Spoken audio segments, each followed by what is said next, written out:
نظام الطيبات، النظام اللي قلب السوشيال ميديا. بصوا يا جماعة، هو انتوا ارتحتوا علشان بطلتوا عك. اللي احنا بنتكلم فيه بقالنا سنين، يعني انا كوتش اهو، وبقالي سنين بتكلم في كده. بطلوا عك.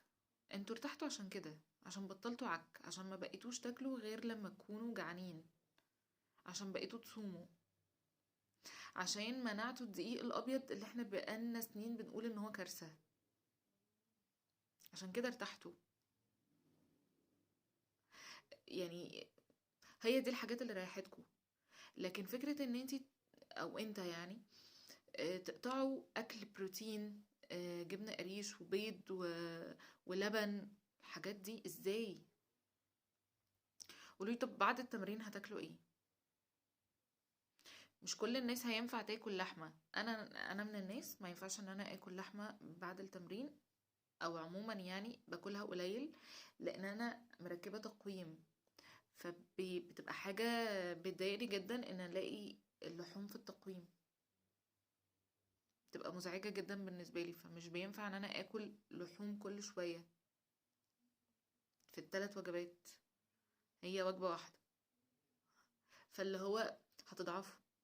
انا جربته على فكرة، قعدت 5 ايام، قلت انا هجرب علشان اشوف الناس اللي عندي. انا الناس البنات عندي الكلاينت احنا مبهورين بالدايت بتاع الطيبات، ومشوا عليه، سابوا الدايت بتاعنا ومشوا على الدايت ده ومرتاحين، احنا هنكمل. يا جماعة انتوا ارتحتوا عشان كده، ارتحتوا علشان بطلتوا لغ بس. عشان بطلتوا عك، عشان بطلتوا دقيق ابيض.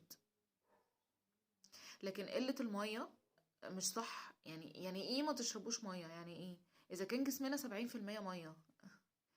دي اهم حاجة. يعني ايه ما تشربوش مية؟ يعني ايه؟